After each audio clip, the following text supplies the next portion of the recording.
Segundo libro de Samuel, capítulo 11.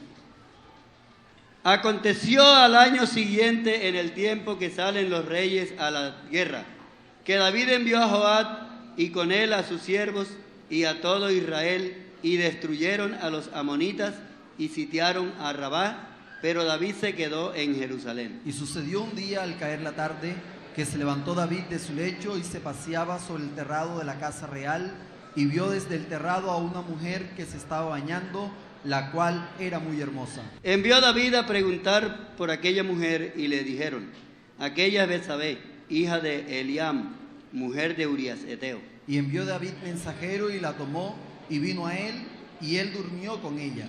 Luego ella se purificó de su inmundicia y se volvió a su casa. Y concibió la mujer y envió a hacerlo saber a David, diciendo: estoy encinta. Entonces David envió a decir a Joab: envíame a Urías Eteo. Y Joab envió a Urías a David. Cuando Urías vino a él, David le preguntó por la salud de Joab y por la salud del pueblo y por el estado de la guerra. Después dijo David a Urías: desciende a tu casa y lava tus pies. Y saliendo Urías de la casa del rey, le fue enviado presente de la mesa real.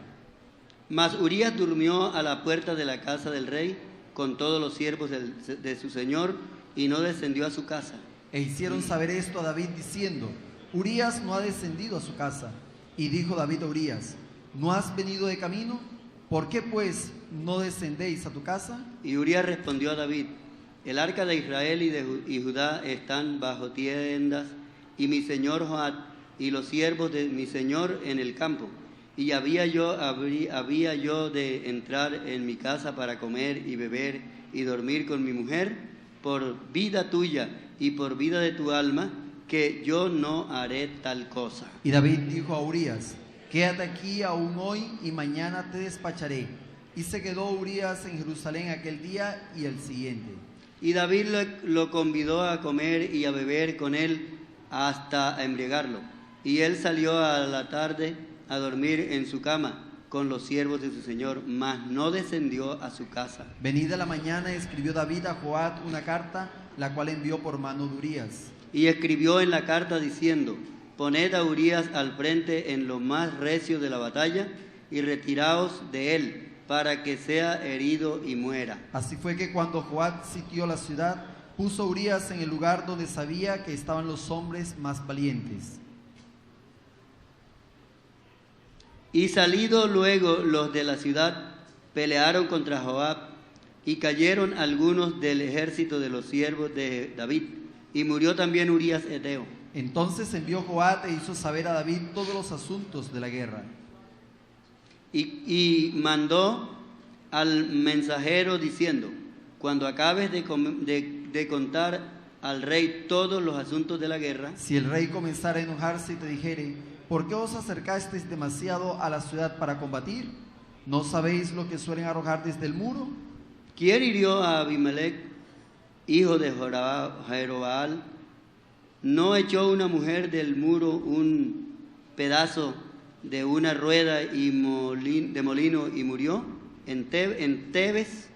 ¿Por qué os acercasteis tanto al muro?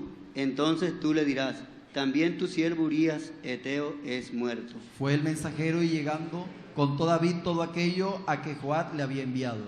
Y dijo el mensajero a David: prevalecieron contra nosotros los hombres que salieron contra nosotros al campo, bien que nosotros los hicimos retroceder hasta la entrada de la puerta. Pero los flecheros tiraron contra tu siervo desde el muro, y murieron algunos de los siervos del rey, y murió también tu siervo Urías Eteo. Y David dijo al mensajero: así dirás a Joab: no tengas pesar por esto, porque la espada consume ora a uno, ora a otro.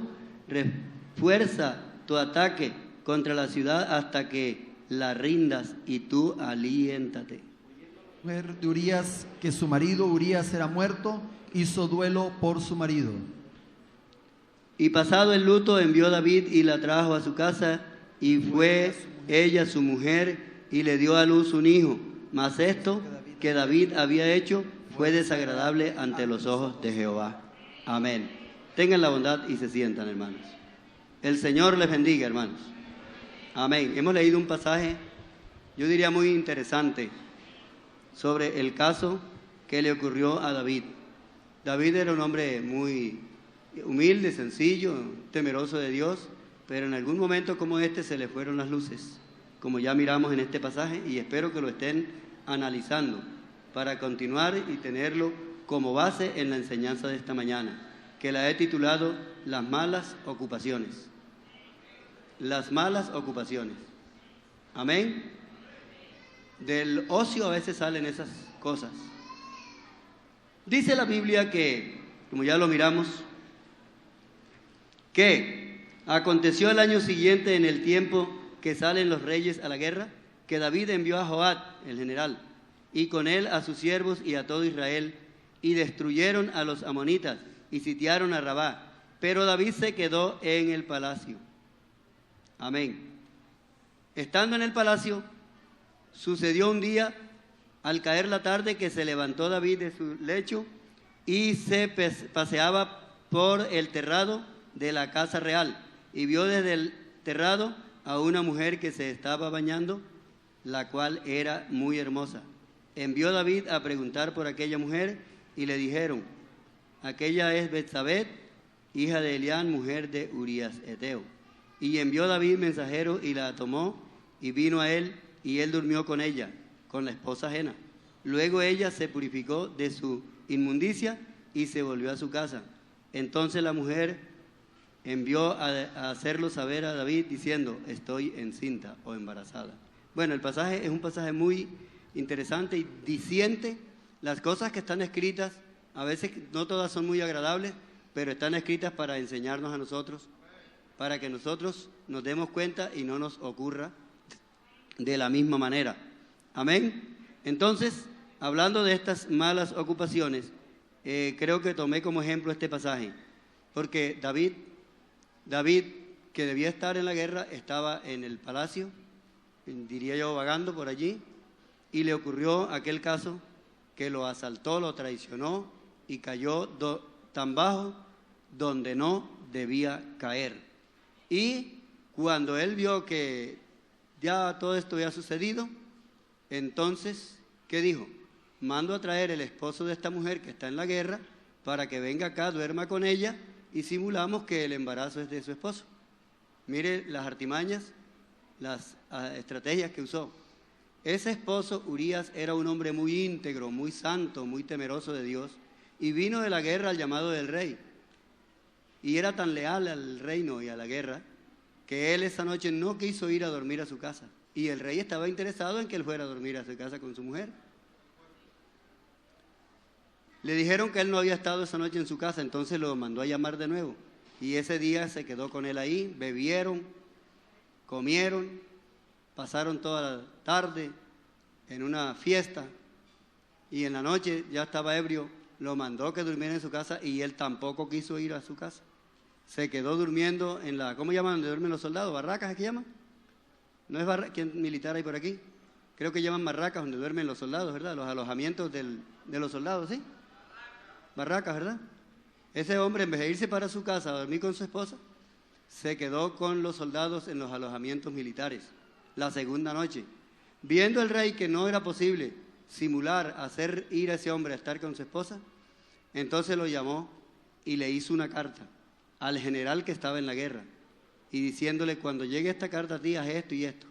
Pon a Urías Eteo cerca del muro, al frente de la guerra, para que muera. Ese era un sitio mortal. Ponerlo ahí era para que muriera, y ahí no se salvaba nadie.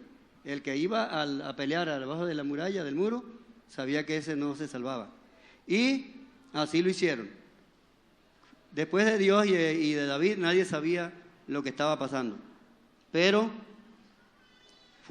el general obedeció, él mismo llevó la carta, el mismo Urías, ese hombre sincero, y la llevaba en la mano. ¿Quién sabe qué pensaría que era?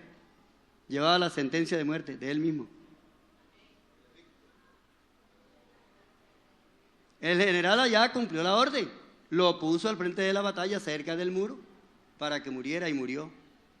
Cuando esto ocurrió, mandó un mensajero al rey y le dijo el mensajero al rey que habían perdido, que habían tenido fracasos, bajas en la guerra, y además había muerto Urías Eteo. Y vea las palabras indolentes que dijo David: Y David dijo al mensajero: así dirás a Jehová, no tengas pesar por esto. Mire, cuando el hombre está en pecado se vuelve insensible, ¿verdad? Porque la espada consume, ora uno, ora el otro. Esfuérzate esfuerza tu ataque contra la ciudad hasta que la rinda. Y tú aliéntate, como que dices, no ha pasado nada. Terrible la situación, ¿no es cierto? Oyendo la mujer, Betsabé, que su esposo había muerto en la guerra y que tenía una relación ilícita con el rey, hizo duelo por su marido y pasado el luto envió David y la tomó, la trajo a su casa, a la viuda, y fue ella su mujer y le dio a luz un hijo. Mas esto que David había hecho fue desagradable ante los ojos de Jehová. Como quien dice, la trajo a su casa para hacerla su mujer estable y no pasó nada. Para esa época se aceptaba el matrimonio polígamo, o sea que un hombre podía tener varias esposas. No decía que era porque tenía una sola esposa, sino la vagancia, la ociosidad, el ocio, y cometió aquello. Pero esto no fue agradable delante de los ojos de Jehová, no le agradó. Amén. Fue cuando entonces el Señor le mandó un profeta que le vino a presentar un problema al rey. Y le dijo: rey, habían dos hombres, el uno tenía muchas ovejas, muchas, el otro tenía una sola ovejita que la habría criado en su casa, en los brazos, comía de su alimento y dormía en su cama, muy querida. Un día cualquiera vinieron unos visitantes al hombre rico y en vez de matar una de sus tantas ovejas, mató la ovejita del pobre. Y el rey, mire los juicios. Estaba leyendo esto y mirando, bueno, uno está listo para hacer juicios, ¿verdad? Eso sí, uno está preciso para eso. Y dijo: ese hombre debe morir, dijo el rey. Y el profeta le dijo: ese hombre eres tú, que teniendo tanta gloria en Israel y mujeres y tantas cosas que Dios te ha dado, fuiste a matar a Urías Geteo para quedarte con su esposa. Terrible, ¿verdad? Terrible. Bueno, más o menos ahí sigue la historia. Ahí sigue la historia, ustedes la habrán leído. Toda mala ocupación deja malos resultados. Amén. Lo repito. Toda mala ocupación, todo el que se ocupa en cosas vagas y malas, eso le va a dar malos resultados. Porque lo que el hombre siembre, eso segará. Eso le ocurrió a David por estar haciendo ocio en los balcones del palacio real, mientras que los reyes estaban ocupados en la guerra. Amén. Hay gente que deja de estar en la iglesia en un evento precioso, en una campaña, en una convención, en un retiro, en unos ayunos, por estar por allá en la playa o por allá en el río. Allá en Carrefour, en los lugares esos de juego, que ahora ya no son mundanos, pero cuando yo me entregué al Señor, todo eso era mundano, ¿verdad, hermana Rosalba? Y ahora nada es mundano. Es que ya ni se usa la palabra mundano. El diablo nos ha cambiado hasta el léxico. Pero nosotros usábamos mucho esa palabra mundano, y cuidado con lo mundano, y cuidado con el mundo. El cine y todas esas asquerosidades. Hoy no, los evangélicos de hoy día, para ellos no hay nada malo ni mundano. Hay poder en el nombre de Jesús. Amén. Ese ocio, eso le generó a David una tragedia familiar muy grande. Y en su reino también. Una tragedia de grandes proporciones. Eso se le desarrolló un problema grande a ese rey. Dígame usted que su hijo Amnón, hijo del rey, su hijo Amnón violó a su hermana Tamar. Ahí comenzó la cosa. El hijo violó a su hija, o sea, a la hermana, hija del rey. Y el otro hijo, Absalón, viendo que su hermano Amnón había violado a su hermana, Absalón mató a Amnón por vengar la violación de Tamar. Y sigue el problema, sigue el luto, sigue el caos. Luego Absalón, pasado un tiempo, ese que mató a Amnón, se sublevó y lo despojó del reino. Al mismo papá, al rey. Le tocó salir huyendo y llorando con tierra sobre la cabeza y corriendo porque su hijo Absalón venía detrás de ellos con un ejército. Por la gracia de Dios, él le preservó la vida. Pero fue una tragedia en el reino, en el país, en el gobierno. en su vida familiar. Amén. En uno de esos combates del ejército de Absalón, su hijo, con el ejército del rey, Absalón quedó colgado en una encina de los cabellos y allí el general del ejército de David lo mató. Otro duelo. Y sigue. Ya van 2 hijos muertos y una hija violada y un reino desbaratado y una vida destrozada por un pecado que creyó que ya estaba arreglado. Porque la gente hace las cosas y cree que ya quedó bien, ninguno supo. Pasó todo, se murió Orías, murieron los que murieron en la batalla, no importa, no tengas dolor por eso. Y mandó a llamar a la mujer y bueno, ya tú eres mi esposa, no hay problema, todo está bien. Sí, más adelantico se le murió el niño, ¿verdad? Terrible, ese fue otro dolor que lo hizo tirar al suelo en ayuno. Amarguras y amargura, porque el pecado produce amargura. Dice la Biblia que es como ajenjo, como veneno de áspid. El pecado al principio puede ser dulce, pero después viene la amargura. La amargura. ¡Qué tristeza para este hombre! Por eso es que la Biblia recomienda diciendo: ocupaos en vuestra salvación con temor y temblor. Amén. Con tanta dedicación debemos ocuparnos en las cosas importantes de la vida, como el universitario que no quiere perder su semestre, que dice: me lo gano porque me lo gano. Aquí hay estudiantes, pero no dijeron nada. Usted no se ha puesto así de cabeza y no puedo perderlo, no lo puedo perder. La plata que mi papá me está dando, el tiempo que se me está pasando, mi misma vida, yo quiero. Me lo gano porque me lo gano y se mete de cabeza. Que hay estudiantes que se acuestan por la madrugada, pero los estudiantes no dijeron nada. Yo estoy diciendo cosas que no son.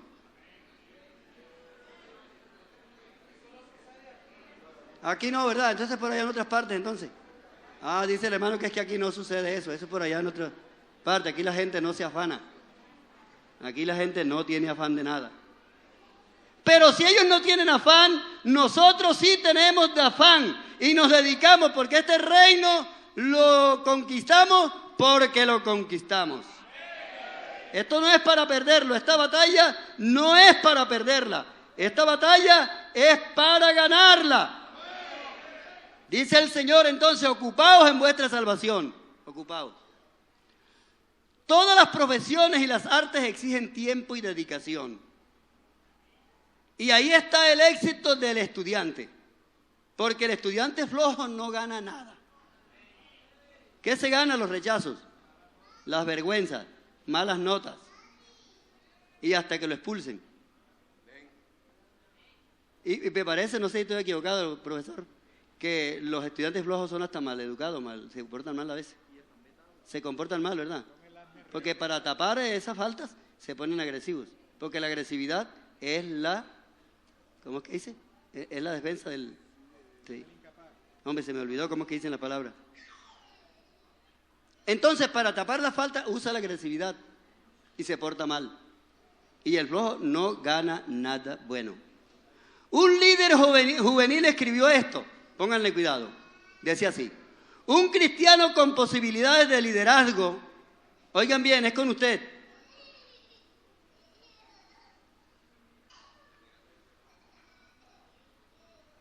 Gloria al Señor. Ojalá que cuando uno esté predicando dejen de pasarse por delante. Es la palabra y distrae el auditorio.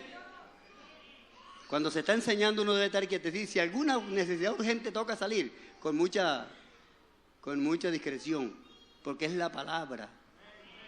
Repito, un líder juvenil escribió: un cristiano con posibilidades de liderazgo, es con usted y conmigo, trabajará mientras otros malgastan el tiempo, estudiará mientras otros duermen, orará mientras otros juegan. No habrá lugar para hábitos descuidados y malogrados, ni en palabras, ni en pensamientos, ni en obra. Observará una disciplina igual a la de un soldado en cuanto a régimen y comportamiento, para que pueda sostener una buena lucha. Mantendrá una agenda personal rigurosa. En este reino no hay lugar para el ocio. Aquí estamos ocupados en nuestra salvación con temor y temblor. Aquí no hay horario fijo. Aleluya, aleluya, aleluya. La Biblia dice que es en todo tiempo. Aquí no hay horas extras ni horas hábiles. Es noche y día. Amén. Demos gloria al Señor. El Señor dice: no améis el mundo ni las cosas que están en el mundo, porque el mundo pasa y sus deseos. Pero el que hace o se ocupa en las cosas de Dios permanecerá para siempre. El que hace la voluntad de Dios permanece para siempre. Demos gloria al Señor. Aleluya. Así que en este reino no hay tiempo para la ociosidad. Y el creyente que descuide su vida espiritual y se ocupe en la ociosidad está metido en el problema más grande de la vida. Mire lo que le pasó al rey. He oído decir a los psicólogos que el niño desde que nace trae consigo la concupiscencia. Es algo que es nato, que viene con las personas. Solo que en algún momento de la vida y dadas algunas circunstancias externas, se le desarrolla. ¿Qué se desarrolla? La concupiscencia. Porque las malas ocupaciones, el ocio y las cosas desarrollan eso. En el niño, en el joven, en el viejo, en la vieja, en que sea.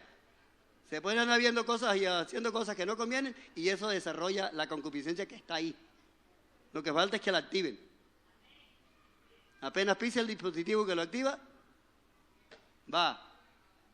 ¿Me explico? Quizás a esto fue que se refirió el apóstol Pablo cuando dijo: el pecado que mora en mí. ¿Recuerdan? Hay algo que mora en el ser humano, que está ahí. Y según esta declaración de los psicólogos, toda persona que desde que nace trae ya eso en los genes. Eso que se llama concupiscencia. Y en el niño él está eso apagadito ahí. En el cristiano, cuando uno ama al Señor y camina con Dios, esas cosas están apagaditas. Pero una vez se descuide y active el dispositivo, el botoncito que lo activa, se va y se hunde en la inmundicia. Amén.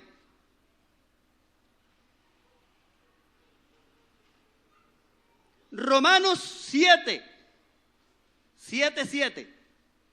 Me van acompañando, ¿verdad? Romanos 7:7. Abran sus Biblias, hermano, para que no les dé sueño, ocúpese. Estamos hablando de esa ocupación, de buenas ocupaciones. 7, ¿dónde les dije? 7 al 25. Yo lo voy a leer y ustedes miran, hermano, mirando. ¿Qué diremos pues? ¿La ley es pecado? En ninguna manera. Pero yo no conocí el pecado sino por la ley, porque tampoco conociera la codicia, si la ley no dijera: no codiciarás. Mas el pecado, tomando ocasión por el mandamiento, produjo en mí toda codicia, porque sin la ley el pecado está muerto.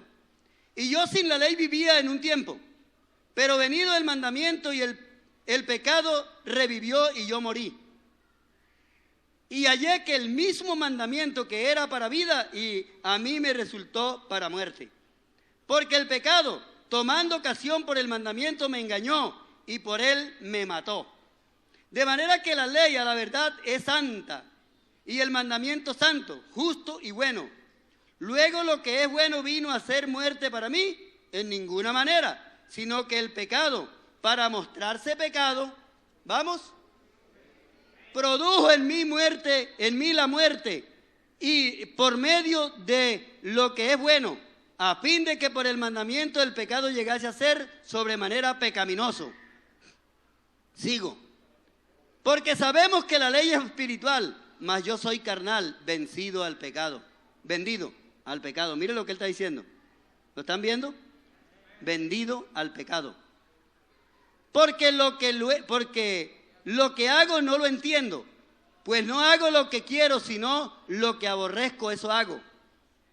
Y si lo que quiero, esto hago, apruebo que la ley es buena. Verso 17. De manera que ya no soy yo quien hace aquello, sino ¿quién? El pecado que mora en mí. Eso que hay en la naturaleza humana, el pecado. Y yo sé que en mí, esto es en mi carne, no mora el bien. O sea, a la carne no le gusta lo bueno. Da pereza, da sueño en el culto, da pereza para ir al ayuno, en fin. Porque el querer el bien está en mí, pero no el hacerlo. Porque no hago el bien que quiero, sino el mal que no quiero, eso hago. Y si hago lo que no quiero, ya no lo hago yo, sino ¿quién lo hace? Dígalo. Completo, completo. El pecado que mora en mí. Y era un santo, ¿ah? ¿Quién era Pablo? Lo está hablando, lo está diciendo un santo, no lo está diciendo un corrompido. Un santo. Pero a pesar de ser santo, no dejaba de ser un hombre. Lo que pasa es que el cristiano discierne, entiende. Verso 21. Así que queriendo yo hacer el bien, hallo esta ley, que el mal está en mí. Está. Ahí lo que falta es que lo activen. Verso. Porque según el hombre interior me deleito en la ley de Dios. Pero veo otra ley en mis miembros que se revela contra la ley de mi mente y que me lleva cautivo a la ley del pecado que está en mis miembros. Ahí hay un lamento. Miserable hombre de mí. ¿Quién me librará de este cuerpo de muerte? Ahora dice, gracias doy a Dios por Jesucristo, Señor nuestro. Así que yo mismo con la mente sirvo a la ley de Dios, más con la carne a la ley del pecado. Bueno, este pasaje deja ver, y yo creo que no están errados los psicólogos, deja ver que en el ser humano, en nosotros, hay una tendencia, en nuestra naturaleza humana hay esa tendencia, en todos los seres humanos, sin excepción, hay esa tendencia, porque como dicen, nacemos o traemos al nacer esa concupiscencia en nuestro cuerpo. Pero mire lo que dice la Biblia. Mire lo que dice ahí en el verso 1 del 8 y 2. Ahora pues,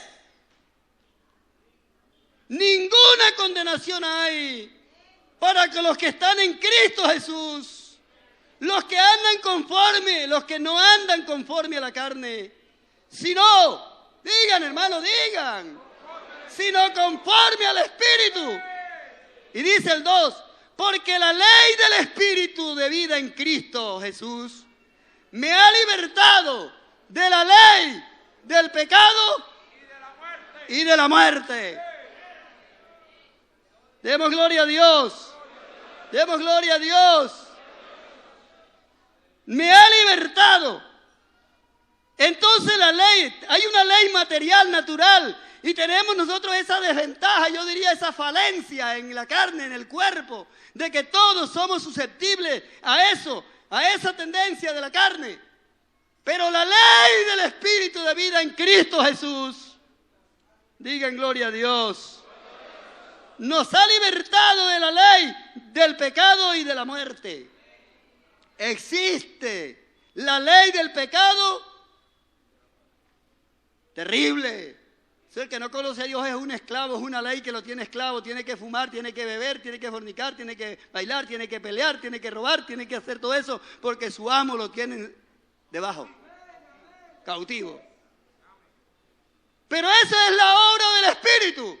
Cuando el Espíritu libera al hombre, lo suelta de esas cadenas, lo desata, el hombre ya no es el mismo, ahora se convierte en otro hombre. Hay dos leyes, la ley del pecado, pero también la ley del Espíritu de vida en Cristo Jesús. ¿Cuál cree usted que es mayor?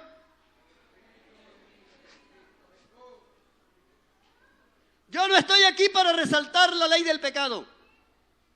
En el nombre de Jesucristo estoy aquí para resaltar la ley del Espíritu de vida en Cristo. Porque esa ley nos libertó. Amén. Así que dice el 2, ¿verdad? Porque la ley del Espíritu de vida en Cristo Jesús me ha librado de la ley. Díganlo. Y de la muerte. Amén. Porque la ley del Espíritu de vida en Cristo Jesús me ha librado de la ley del pecado y de la muerte. Amén. Quiere decir que nos rompió los grillos, las cadenas, las ataduras. Quiere decir que nos libertó. de las cadenas del pecado y del mundo. Ahora que somos libres, lo que hay es que andar con cuidado, hermano. Sí, eso sí, ahora hay que andar con mucho cuidado. Amén. Como el que sale de la cárcel. Creo que tiene que andar con cuidado porque lo vuelven a encholar allá. ¿Ah? ¿Pide que pisa blandito? Ya salió, ya ahora pórtese bien. Yo he oído hombres que salen de la cárcel de pagar penas que dicen, vea, yo conocí un hombre por allá en las sierras de Chimila, un cachaco de esos fuertes, enseñado a pelear, de esa gente brava. Y en aquella época los llevaron presos a unas prisiones que tenían en Tunja. Creo que era un puerto estrechito con una gota de agua fría en Tunja. Y no sé cuánto, y el que no se moría, ahí pagaba. Eso era antes era así, ya esas cosas no hacen ahora, pero antes hacían eso. Y él le tocó esa partecita de la gotica fría allá. Y el hombre, bueno, todavía cuando salió de por allá, salió un poco entero. Y se vino por la sierra, por allá a trabajar el hombre. Y consiguió platica y se puso a trabajar, tenía su buena finca en la orilla del Camino Real. Ahí tenía una tienda en su casa y estaba allí. Y él decía, vea, yo le aconsejo a mis amigos que si les toca dejarse pegar una cachetada de otro, que se la dejen pegar, pero que no vayan a ir a donde yo fui. No cualquier cárcel. No cualquier cárcel. Eso quiere decir que si el Señor nos libertó del pecado y de la muerte, hermano, mantengámonos, retén lo que tienes. Retén lo que tienes, demos gloria a Dios. Aleluya, aleluya, amén. Ahora, hermano, como esa falencia la hay en nosotros, en el hombre, el Señor nos dio una grande provisión. Él sabe que somos seres humanos. Dice la Biblia que Él se acuerda de que somos hombres, ¿verdad? Él sabe que tenemos falencias en nuestro ser como humanos. Pero como Él es tan glorioso y tan maravilloso, entonces dijo un día le dijo a su gente, le dijo, recibiréis poder cuando haya venido sobre ustedes el Espíritu Santo. Y me seréis testigos en Jerusalén, en Judea, en Samaria, y hasta Valledupar. ¿Cuántos testigos hay aquí hoy del Señor? ¿Dónde están los testigos? A ver, me seréis testigos. Digan gloria a Dios los que son testigos del poder de Dios. Que somos testigos. Como dice el coro, yo soy testigo del poder de Dios. Grandes maravillas Él ha hecho en mí. Yo era ciego y ahora veo la luz divina. Y nunca, nunca, nunca me ha dejado. En las duras pruebas de la tribulación me desamparará. Demos gloria a Dios. Demos gloria a Dios. Entonces, estamos hablando de esas tendencias porque Pablo lo dice ahí, el pecado que mora en mí. De esa tendencia negativa, contraria por el hecho de ser seres humanos. Pero claro, el poder de Dios triunfa sobre el pecado.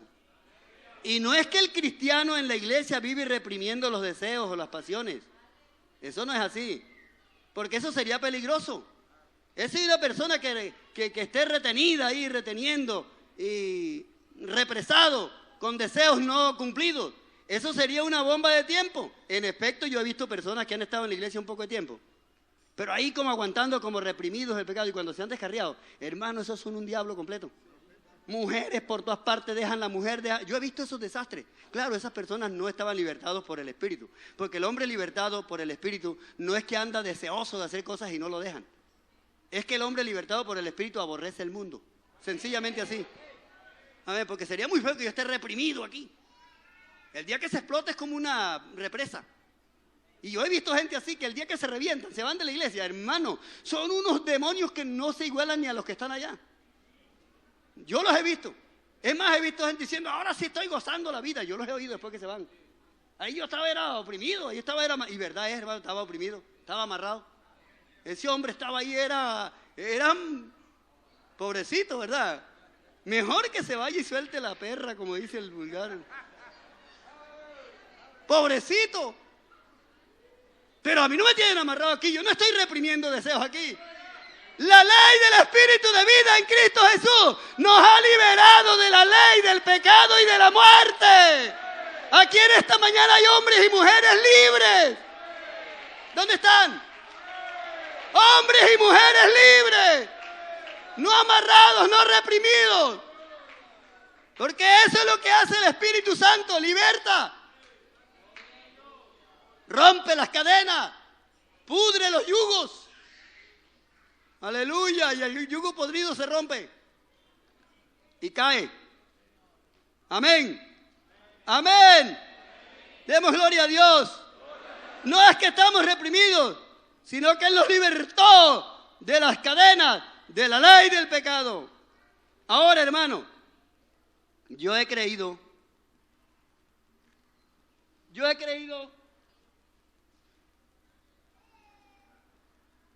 que existen algunas diferencias entre lo que es la prueba y la tentación. Prueba y tentación. Pues la prueba viene de afuera, pero la tentación es de adentro, del hombre, de lo profundo de su moral. La tentación nos puede comprometer moralmente.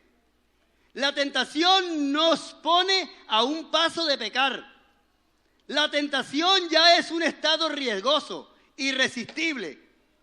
Es tan fuerte la tentación que cuando el Señor enseñó a sus discípulos a orar, les dijo que en la oración dijeran: no nos metas en tentación, mas líbranos del mal.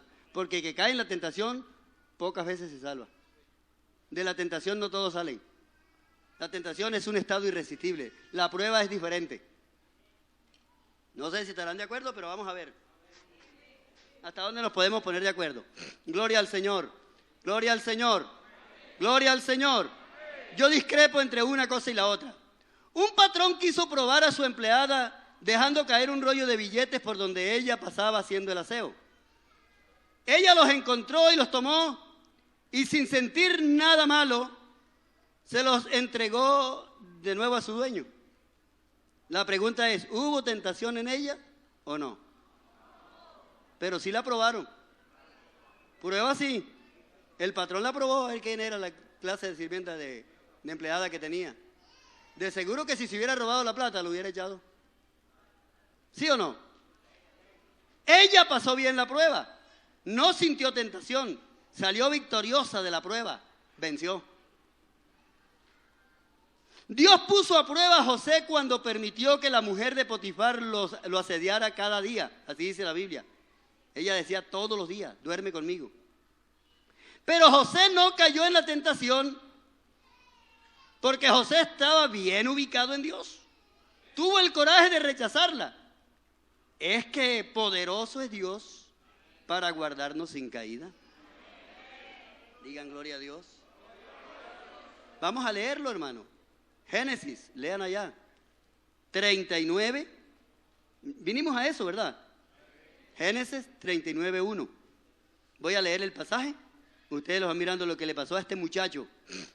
Un muchacho hebreo que lo llevaron como esclavo a Egipto. Y llegó a la casa de Potifar como sirviente. Ya lo vendieron como esclavo. Digan amén cuando lo vayan encontrando, porque voy a leer el pasaje del 1 al 12. Del 1 al 12. Y dice así: llevado pues José a Egipto, Potifar, oficial de Faraón, capitán de la guardia, varón egipcio, lo compró de los ismaelitas que lo habían llevado allí. Mas Jehová estaba con José, y fue varón próspero, y estaba en la casa de su amo el egipcio. Y vio su amo que Jehová estaba con él, y que todo lo que él hacía, Jehová lo hacía prosperar en su mano. Cuando una persona tiene al Señor, eso se ve. Amén. Cuando Dios está con alguien, uno lo ve. 4. Hacía yo José gracia en sus ojos, y le servía. Y él le hizo mayordomo de su casa, y entregó en su poder todo lo que tenía. Y aconteció que desde cuando le dio el encargo de su casa y de todo lo que tenía, Jehová bendijo la casa de Potifar, del egipcio, a causa de José. Y la bendición de Jehová estaba sobre todo lo que tenía, así en casa como en el campo. 6. Y dejó todo lo que tenía en manos de José, y con él no se preocupaba de cosa alguna, sino del pan que comía.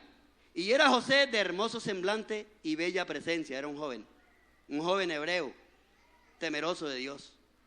Aconteció después de esto que la mujer de su amo, de Potifar, puso sus ojos en José y le dijo, duerme conmigo, duerme conmigo. Ahí está el diablo metiendo la mano para corromper lo bueno, la buena marcha de las cosas.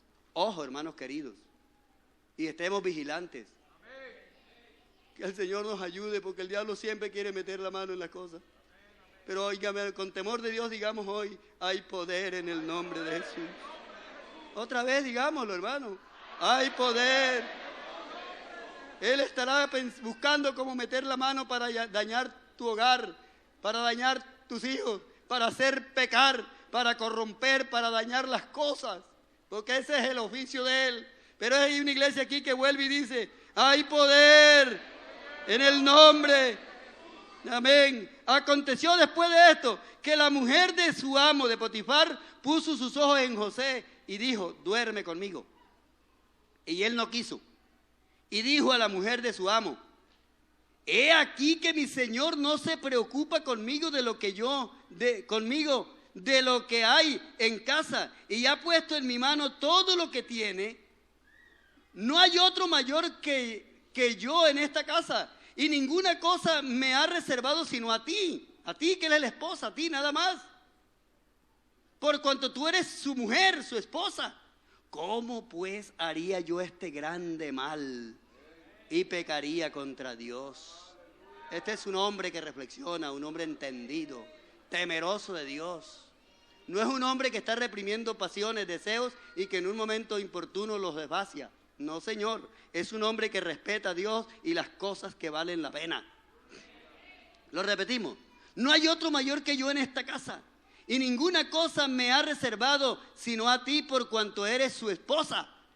¿Cómo pues haría yo este grande mal y pecaría contra Dios?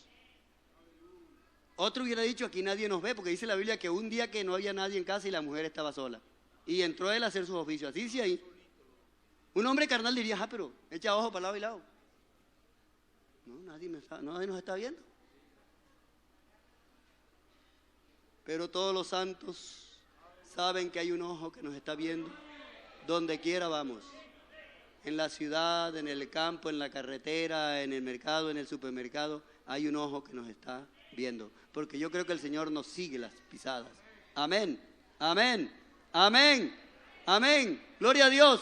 Hablando ella a José cada día, mire que no fue una cosita pasajera, era que lo importunaba, cada día, y no escuchándola a él para acostarse al lado de ella, para estar con ella. Aconteció que entró él un día en esa casa para hacer sus oficios, y no había nadie de los de allí, no había nadie de los de casa allí, estaban solos. Y ella le asió por la ropa, lo agarró, diciendo, duerme conmigo. Entonces él dejó su ropa en las manos de ella y huyó y salió. Esos pasajes son lindos y le damos hasta ahí. Para que note usted lo que es ser libre. Eso no es ser cobarde, eso es ser libre. Porque el que cree que es muy buen hombre se mete en la grande. Ese hombre hasta lo hubiera matado, ¿verdad? Era un general. Lo que hablaba un hombre de esos en un gobierno de aquella época, eso era terrible. Cualquiera diría que muchacho flojo ese, cobarde, tonto, como dicen por ahí, afeminado, en fin, tonto. No, Señor, los hijos de Dios no somos cobardes, somos valientes, temerosos y entendidos. Y entendidos. Amén, digan gloria a Dios. Digan gloria a Dios. Él dejó hasta la ropa y salió huyendo, salió corriendo. Y se fue y huyó en el nombre de Jesucristo. Evitó quién sabe qué desgracias. ¿Se imaginan ustedes, hermanos, qué hubiera pasado? ¿Se imaginan ustedes qué desgracias evitó ese muchacho? Temeroso de Dios. Y ofendería a Dios, dijo él. Sobre todo eso, ¿no? Primero es la prueba. Estoy hablando de prueba y tentación. Después es la tentación. No sé si estarán de acuerdo conmigo. Velemos, pues, que la prueba no se nos convierta en una tentación irresistible. Ese es el cuidado que el cristiano ahora debe tener. Como cuando la persona tiene los niveles de azúcar un poco altos y no se controla la boca en los alimentos. Lo más probable es que en poco tiempo será un diabético, así, ¿cierto? Porque dicen que el azúcar es controlable, las glucosas no las controlan con el alimento y con algunas cositas para mantenerla más o menos. Pero los que dicen, no, yo no tengo que ver con eso, yo voy a hacer esto y come y traga y hace. Me muero, después está chueco por ahí tirado en el suelo. Porque no le puso cuidado, no tuvo cuidado. Yo creo que la vida cristiana es de cuidado, el Señor nos salvó, nos libertó, nos sacó de la cárcel, pero no queremos volver a caer a la cárcel. Yo no sé quién quiere volver a la cárcel. No sé quién quiere volver a caer allá a esos calabozos del diablo, a los calabozos del diablo. Pero hay poder en el nombre de Jesucristo. Amén, amén. Demos gloria al Señor. Seguramente que al poco tiempo es diabético. Bueno, quizá la tentación la provoca uno mismo, porque Dios no tienta a nadie, así dice la Biblia, ¿sí o no? Sino que cada uno es tentado cuando de su propia concupiscencia es atraído y seducido. Cuando se le da rienda suelta a sus pasiones y en vez de evitar las cosas, las alimenta. Vamos a mirarlo. Discúlpenme cualquier retardo, hermanos, que la vista ya no me ayuda mucho para mirar, se me empaña un poquito. Pero aquí estamos en lo que estamos esta mañana. Vamos a mirar ese pasaje primero, Santiago 1:12. Santiago está por allá cerca después de Hebreo, ¿no? Hebreo 1:12. ¿Lo tienen en la mano? Yo voy a leer el 1:12 al 15. Espero que lo ubiquen, porque quiero que vayamos juntos estudiando la palabra del Señor, porque cuando su palabra nos habla a todos. 1:12 de Santiago. Vayan diciendo amén los que lo encuentran. Bueno, dice, bienaventurado el varón que soporta la tentación, porque cuando haya resistido la prueba, recibirá la corona de vida que Dios ha prometido a los que le aman. Cuando alguno es tentado, vamos a hablar de la tentación, no diga que es tentado de parte de Dios, porque Dios no puede ser tentado del mal, ni Él, digan hermano, ni Él tienta a nadie, está claro, Él no tienta a nadie. Ya dijimos que la tentación es un estado ya grande donde es irresistible la situación. Y de la tentación pocos han salido. Ni Él tienta a nadie. ¿Qué pasa? Sino, el verso 14, que cada uno es tentado cuando de su propia concupiscencia es atraído y seducido, es decir, cuando alimenta un mal deseo. Cuando deja que un deseo ilícito lo alimenta, lo consiente. Entonces llega a un extremo cuando se convierte en una tentación dura, de la cual pocos salen, como sigo diciendo, pocos salen. ¿Cómo será que el que salga de la tentación es bienaventurado? Dice ahí, el que salga, que esté en una tentación y salga, diga bienaventurado. Hombre que soporta la tentación. Amén. Digan gloria a Dios. Entonces cada uno es tentado cuando de su propia, de él, de dentro sale. Concupiscencia, porque dijimos que el individuo tiene ahí esa falencia, esa tendencia. Su propia concupiscencia es atraído y seducido. Entonces, la concupiscencia, después que ha concebido, da a luz el pecado. Y el pecado, siendo consumado, cuando el hombre se enreda en pecado, hermano, otra vez haciendo desastre. Se mete en la grande. ¿Qué le pasó a David? ¿Y qué le hubiera pasado a José y a la mujer de ese hombre si hubieran consumado el pecado? ¿Se ven ustedes de qué se evitó? ¿De qué evitó? ¿De qué se libró ese hombre? Porque eso es lo que hace el pecado. Mal. Entonces está claro que Él no tienta a nadie. Pero la Biblia sí dice que Él nos prueba. Vamos a leerlo. La Biblia dice que Él no tienta porque la tentación sale de adentro. Pero dice que Él nos prueba. Vamos a mirarlo. Zacarías 13:9. Vamos a mirarlo. ¿Me acompañan? Dice así, vea. Y meteré en el fuego a la tercera parte, y los fundiré como se funde la plata, y los probaré como se prueba el oro. Amén. Y los probaré como se prueba el oro. Salmos 7. Salmos. Ayúdenme a ir leyendo, porque la palabra de Dios es la que dice, no es el predicador solamente. 7:9. Dice el 9. Fenezca ahora la maldad de los inicuos, mas establece tú al justo, porque el Dios justo prueba la mente y el corazón. Prueba la mente y el corazón. El Salmo 11, 5, ahí a la vuelta, ahí en la otra hojita, 11, 5.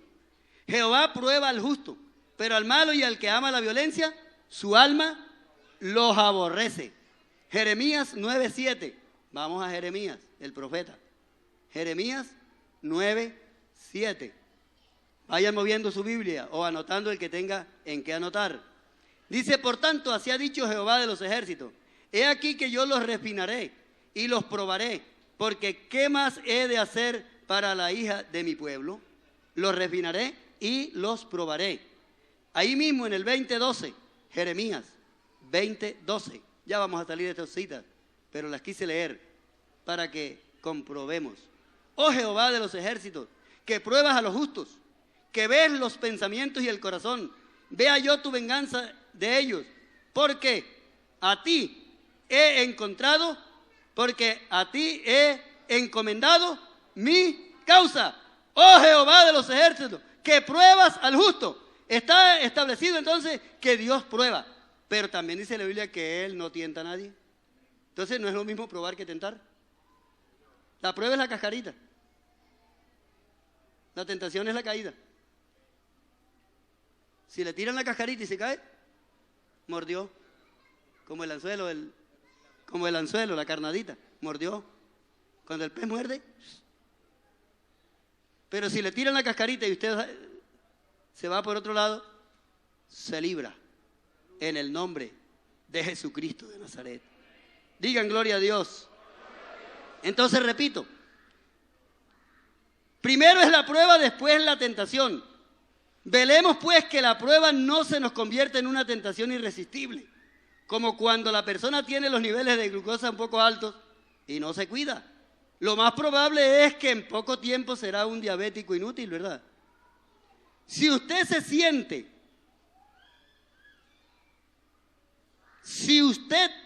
siente que hay alguna atracción ilícita en su vida y sigue pasando por allá, por donde está el peligro. ¿Oyeron? Ustedes recuerdan la fábula aquella del ratón y el ladrillo, ¿verdad? ¿Se acuerdan? Vamos a recordarla. ¿Se vale? Él vio que le habían puesto un ladrillo con 3 palitos y le habían puesto un pedacito de queso y él dijo, perfectamente reflexionó, los hombres son inteligentes. Ellos saben que si yo muerdo el queso, me cae el ladrillo encima, pero siguió oliendo el queso.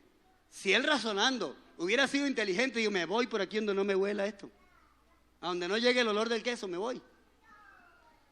Pero es que sigue frecuentando, sigue pasando, va y vuelve y regresa. Y siente un deseo ilícito y en vez de invocar el nombre del Señor y retirarse, porque eso es lo que manda la Biblia, retírate, aleja tu camino, así es que manda la Biblia, ¿verdad? Pero si siente un deseo ilícito y sigue pasando por el mismo lugar y sigue frecuentando, hermano, tenga la seguridad que está caído, eso está caído es ya. Nosotros venimos de Adán, no se les olvide. Y Adán fue el hombre caído, el Adán caído. Nosotros venimos del Adán caído y tenemos factores de riesgo. Eso que manejan los médicos, que factores de riesgo, ¿verdad? Que si en la familia de él hay diabético, dice, este puede estar susceptible o propenso a tener diabetes también. Si en la familia de él mueren de derrame cerebral, de problemas coronarios o hipertensión, este tiene factores de riesgo. Hay que prevenir el factor de riesgo. En cuanto a esto de la concupiscencia, nosotros tenemos factores de riesgo, porque venimos del hombre caído, de Adán, el que cayó. ¿Me están oyendo? ¿Me están oyendo? ¿Y están reflexionando conmigo? Nosotros venimos del Adán caído. Tenemos factores de riesgo, pero hay cosas que se pueden evitar. ¿Qué hace el médico cuando sabe que una persona tiene factores de riesgo? Ustedes han ido al médico, más o menos, ¿qué es lo que le dice? ¿Qué le dice el médico, más o menos? Bueno, en tu familia han habido, le pregunta, en tu familia, en tus abuelos, en tus ascendientes. Y entonces le dice, bueno, si es cuestiones coronarias, yo no sé de cuestiones de medicina, pero de pronto que le dice, no coma esto. Coma grasa, la sal, prohíbela, comienza la grasa. Ay, ayúdenme. Hasta por ahí hay gente que sabe bastante de eso. Si no son médicos, por lo menos enfermeras que conocen bastante de medicina. Hay personas que han ido al médico y saben las recomendaciones del facultativo. Ya ustedes saben de qué estoy hablando esta mañana. Amén. Amén. Hay factores de riesgo. Hay que prevenir. ¿Cómo prevenimos nosotros el pecado y las cosas? Pero hay cosas que se pueden evitar, hermano. ¿Sí o no? Primero que todo, pidiendo la ayuda de Dios. Y segundo, evitando que las pasiones se nos desarrollen. Impidiendo que la concupiscencia nos gane ventaja. Impidiendo que esas cosas pecaminosas se disparen. Porque cuando uno permanece en Dios y contento con el Señor, y cuando uno busca el Evangelio y anda en este camino, uno no anda pendiente de las cosas pecaminosas. ¿Ah? Ya no anda pendiente de eso. Y si se le presenta cualquier cosa por ahí del diablo, uno está en capacidad de echarla. Tiene la capacidad, porque el hombre espiritual tiene capacidad para rechazar el pecado. Tiene. Amén. Tiene la capacidad. Porque el Espíritu Santo es poder. Recibiréis poder cuando haya venido sobre vosotros el Espíritu Santo. Amén. Así que, hermano o amigo que está aquí esta mañana, no le dé miedo entregarse. Porque hay gente que le da miedo entregarse porque dice, yo no soy capaz, hermano. A mí me gusta el Evangelio, pero es que yo no soy capaz. No, usted no es capaz, pero el Espíritu Santo sí es capaz. Él sí lo ayuda. Y entréguese y verá, y experimente y verá. Porque es que aquí no va a luchar usted solo. Porque es que en esta batalla usted no va a quedar solo. Usted no va a luchar humanamente como hombre.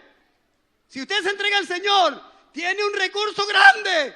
El Señor estará a su lado como poderoso gigante y lo ayudará. Diga gloria a Dios. Aleluya. Yo creo que los hermanos que están aquí me están entendiendo porque saben que es verdad. Es verdad lo que estoy diciendo. Amén. Amén. Porque poderoso es Dios para guardarnos sin caída y sin mancha del mundo. No estamos luchando de hombre a hombre. No estamos luchando carnalmente. Esto es espiritual.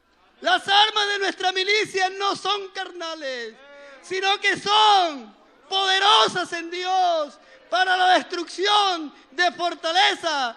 Y cuando uno se entrega al Señor, hay un nexo de espíritu a espíritu. Tu espíritu con el Espíritu Santo forman un nexo. Amén. Y anda amarrado, anda cogido ahí. Amén. Y ese espíritu de vida en Cristo Jesús nos libertó de la ley del pecado y de la muerte. El pecado puede hacer lo que quiera, pero en una nueva criatura no tiene poder. Por eso es que el Señor previene por medio de su palabra, hablando de la mujer extraña. La Biblia habla de eso, de la mujer extraña, previene así, dice: no codicies su hermosura en tu corazón. Recomendaciones del médico, ¿verdad? Usted tiene factores de riesgo, no coma grasa. Ni ella te prenda con los ojos, no comas sal, aparte del salero. Y no te acerques a las puertas de su casa. Ya sabes, no andes por caminos malos, cuidado con pasar por donde antes te gustaba pasar. Aleja de ella tu camino.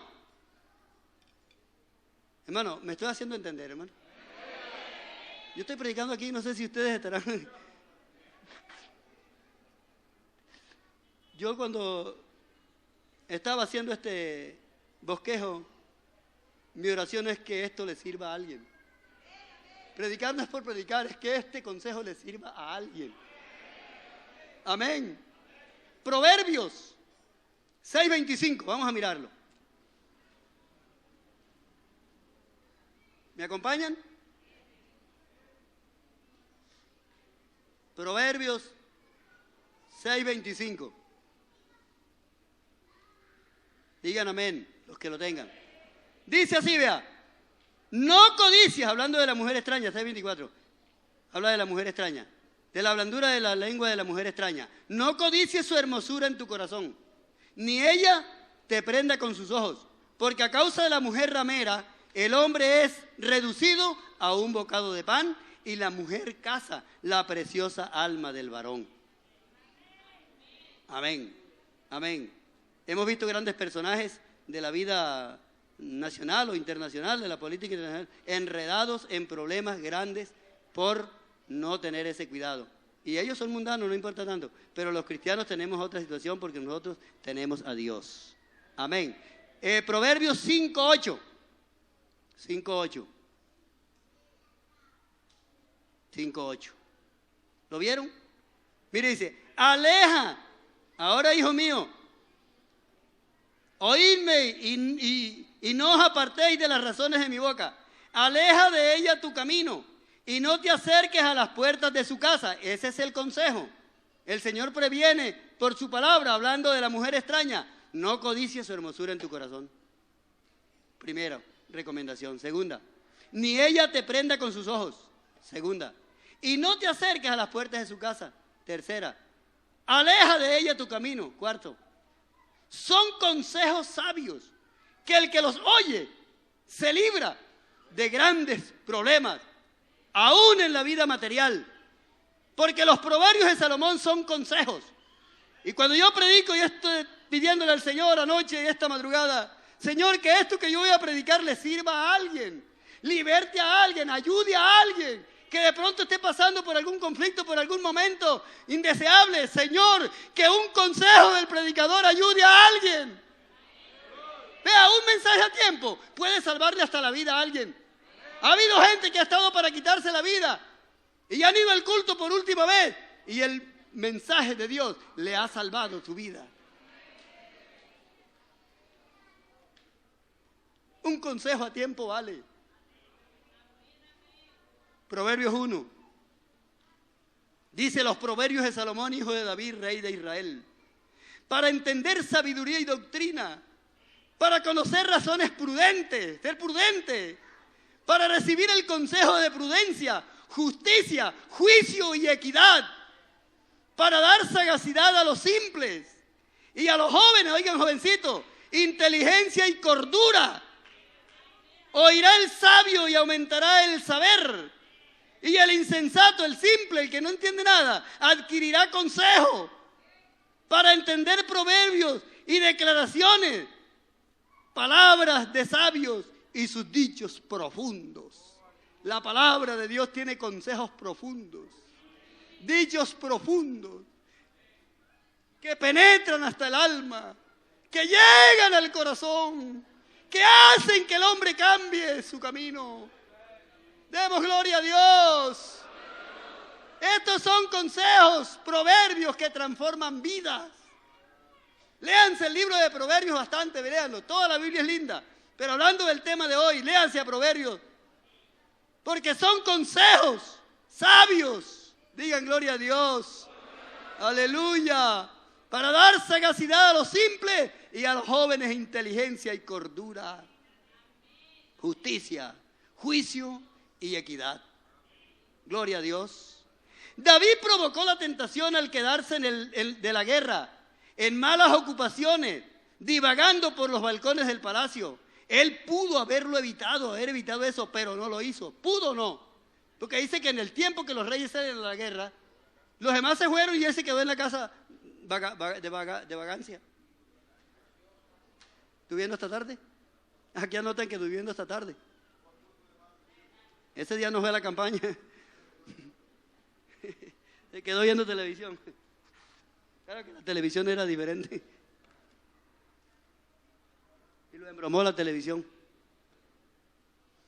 Él había podido evitarlo, pero él provocó la tentación. Él no resistió. Cuando vio a esa mujer bañándose, dice que él no aguantó la tentación. La concupiscencia de los ojos se disparó.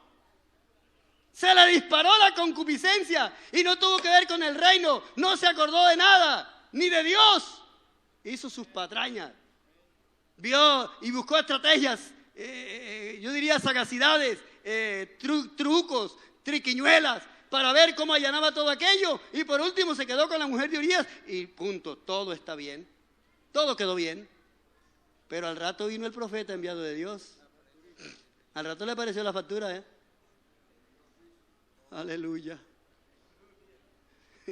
Decía una señora ahí en la televisión que decía que Dios aprieta pero no ahorca. Que no ahorca.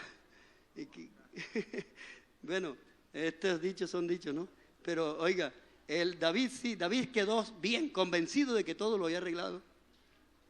Pero esto de arreglar es poniéndose delante de Dios y decirle, perdóname, Señor, ayúdame para no volverlo a hacer. El arreglo con Dios no es con picardías. El arreglo con Dios es con arrepentimiento y con sinceridad. Yo sí creo que Dios perdona, pero hay que ser respetuosos, hay que ser íntegros delante de Él. Aleluya. No dejemos que crezca un sentimiento concupiscente en nuestra vida. ¿Me oyen el consejo, hermano? Es un consejo para todos los santos. Y lo estoy dando a ustedes con todo el respeto porque ya me lo hice. Amén. No estoy predicando aquí de casualidad.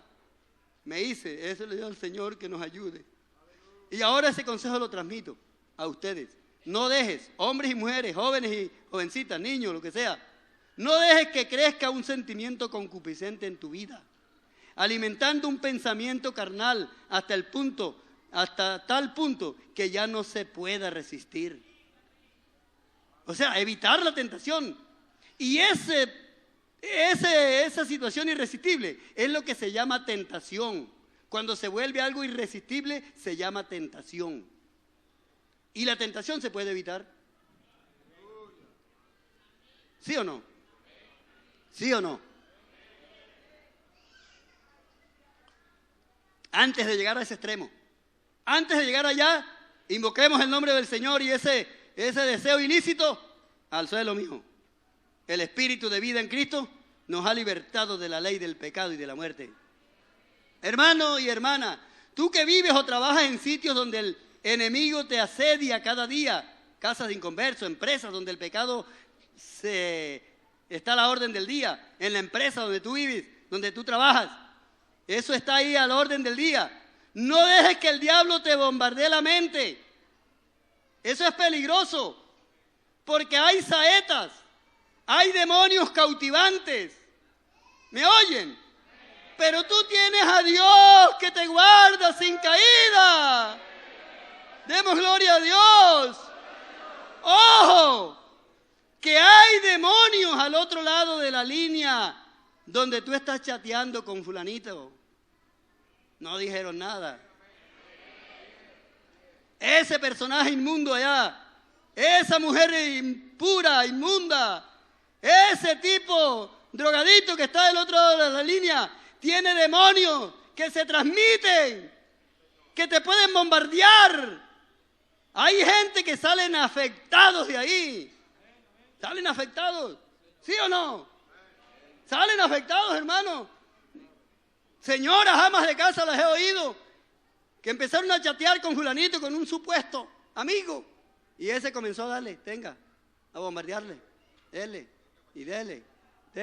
Cuando viene a ver, es una víctima que está enredada, que está presa, que está atada. Vea, hay que tener cuidado con eso, vea. Un hermano, yo conocí un joven, buen muchacho de la iglesia, y dice que un día hablando con un hombre, estaba hablando con un viejo, de esos viejos zorros. Viejos zorros. Y ese viejo zorro le lanzó unas palabras al muchacho que le cruzó la mente y lo dejó como en blanco. Y de ahí para acá el muchacho no ha podido ser el que él era. Vive abobarrado. Él todo el tiempo que los cultos pasa al altar, se arrodilla, se va por la calle, puede ir en la calle, hermano, y sin pena se arrodilla. Es decir, lo volvió un maco. Ahí está, muchacho, pero un maco. ¿Qué quiero decir cuando digo un maco? Eso se entiende acá en nuestro argot popular, ¿verdad? ¿Cómo? Un bobarrón, lo volvió. Las palabras, las saetas, porque tenía demonio ese viejo zorro en la boca y en el corazón y se las atravesó, hermano. Y él me dijo un día, hermano, yo desde ese día quedé. Ojo, esa amiguita, ese amiguito que tú tienes allá al otro lado, que chateas con él todo. Ojo, muchacho. Hijo del diablo. Y tú estás metiendo el dedo en la candela. Diga, hay poder en el nombre de Jesucristo. Y el espíritu de vida en Cristo me ha librado de la ley, del pecado y de la muerte. ¿Cuántos dicen gloria a Dios? No dejes que te bombardeen a ti. Antes tú tienes el Espíritu Santo y puedes bombardear a los que sea con la palabra de Dios. Tú puedes tumbarle los argumentos, tú puedes echarle abajo todas sus cosas, porque tú tienes el Espíritu Santo de Dios. Ahora que hicimos la campaña, aquí a la vuelta y salimos a evangelizar. Y ahí mismo en la esquina, ahí en el antiguo de la esquina, nos acercamos a la reja a invitarlos al culto y había un viejito en franelillita de ese esqueleto, un viejito. Y empezamos a invitarlo y me va saliendo hablándome que le dieron trago y yo empezó a hablar, pero yo cogí a hablarle de la palabra de Dios. Yo dije, lo voy a retacar y me voy. No voy a dejar que se me monte porque esos viejos tienen demonios y va y me pone apurado a mí. Y él habla y yo no lo dejé, fue algo que propuse en mi corazón, no lo dejé. Le di el mensaje, usted tendrá que darle cuenta al Señor, dile que venga, si usted no oye, le tan, y lo dejé y me fui. ¿Sí? Porque hay gente que quiere hacer eso y el diablo hace lo que quiere, pero hay poder en el nombre de Jesús. No se deje envolver, no se deje bombardear, ni se ponga a responderle preguntas a esos demonios, a esos viejos zorros, porque eso es lo que ellos hacen. Pero usted tiene a Dios en su vida, tú tienes a Cristo en tu vida, digan gloria a Dios. Dios sabe por dónde andas, conoce tu necesidad. Y Dios está listo para ayudarte, hermano y hermana, si en algún conflicto te encuentras. Húyele al mal, así como le huyó José. Amén, amén. ¿Fue cobarde o fue valiente? ¿Ustedes qué dicen? Aquí está un auditorio. ¿José fue cobarde o fue valiente? Me supongo que esa mujer era toda una dama, ¿no? Me supongo que era de las primeras damas de Egipto. ¿Fue cobarde o fue valiente? Hay batallas que no se ganan peleando, sino corriendo. Bueno, y si toca correr, hay que correr, ¿y qué? Claro que uno no corre a la perdida, a la loca. Uno cuando le toca correr es en el nombre de Jesucristo. Todo lo hacemos en el nombre de Jesucristo. Amén, húyele al mal, así como huyó José. Si el año pasado perdiste alguna batalla, confía en Dios que este año será de grande victoria para ti. El que pierde una batalla no ha perdido la guerra. Si perdiste alguna batalla, todavía no has perdido la guerra. Aquí está el capitán, aquí está el general del ejército. Aleluya, demos gloria a Dios. Demos gloria a Dios. Que el año 2014 sea una victoria. Aleluya, aleluya. Ocúpate en estas cosas, en las cosas de Dios. Ocúpate en las cosas de Dios. Ocúpate. Amén. Amén. Que Él responderá por ti. Ocúpate en lo de Dios, que Él responderá por ti. No te ocupes en malas ocupaciones, hermano. No te trasnoches hasta la 1 o 2 de la mañana viendo asquerosidades en la internet. No, renuncia de esa vida sucia. Renuncia, que eso lo que te puede hacer es inmundicia, a excitarte, a producir pasiones, deseos ilícitos y aún llevarte a la masturbación y a cosas asquerosas que lo que hace es ensuciar tu vida y ensuciar tu hoja de vida. Renuncia a eso en el nombre de Jesucristo y arrodíllate y pide la protección de Dios y verá que el Señor te da la mano. Seguro que te da la mano. El ciego de Jericó tenía todas las cosas en su contra. ¿Se acuerdan del ciego de Jericó? Un ciego enseñaba a pedir limosna sentado por allá. Me supongo yo que en un andén en el suelo. Me supongo. Pero ese hombre allá en el andén, cuando yo que pasaba por allí una multitud y oyó decir que ahí iba Jesús, él dice que comenzó a gritar: ¡Jesús, hijo de David, ten misericordia de mí! El ciego de Jericó. Y él que se compadece de los que tienen necesidades. Jesús, hijo de David, ten misericordia de mí. Pero ese hombre tenía todo en contra, hermano. Primero que todo, su invidencia. Era una cosa contraria. Segundo, los gritos que él lanzaba ofendían a la gente en contra de él. Tercero, el tumulto era una barrera poderosa para él. ¿Cómo hacía un ciego para meterse entre poca gente? Pero desde la multitud salió una voz que le dijo: amén. ¿Oyeron la voz? ¿Cómo le dijo la voz? Ten confianza, hijo. Ten confianza. Te llama. Te llama. ¿Quién lo llamaba? Jesús. ten confianza, te llama. Tienes conflictos en tu vida, ten confianza en esta escuela dominical, te llama el Señor. Esto no lo inventé yo ni lo inventó nadie. El Señor permitió, Él te llama. Demos gloria a Dios. Y esa voz que salió de la multitud está aquí esta mañana.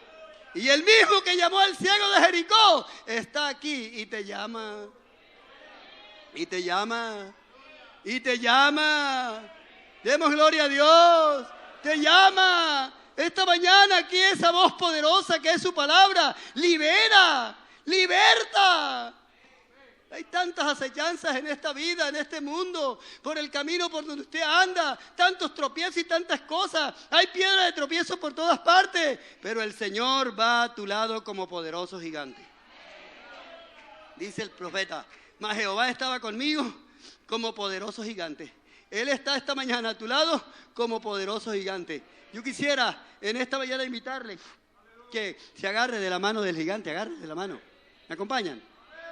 Usted está pequeñito, yo soy pequeñito, yo soy débil, yo soy humano, pero vamos de la mano del gigante, démosle la mano. Vamos a ponernos en pie y le agarramos la mano al gigante de Judá, al poderoso en batalla, al Dios de las batallas de Israel, Jehová de los ejércitos, así lo llama la Biblia. ¿Cómo? ¿Y por qué, hermano? ¿Por qué lo llama Jehová de los ejércitos? ¿Por qué creen ustedes que lo llama Jehová de los ejércitos? Agárrele la mano en esta mañana con seguridad, con confianza, que Él te ayudará hasta clarear la mañana. Jesús de Nazaret, te damos gracias.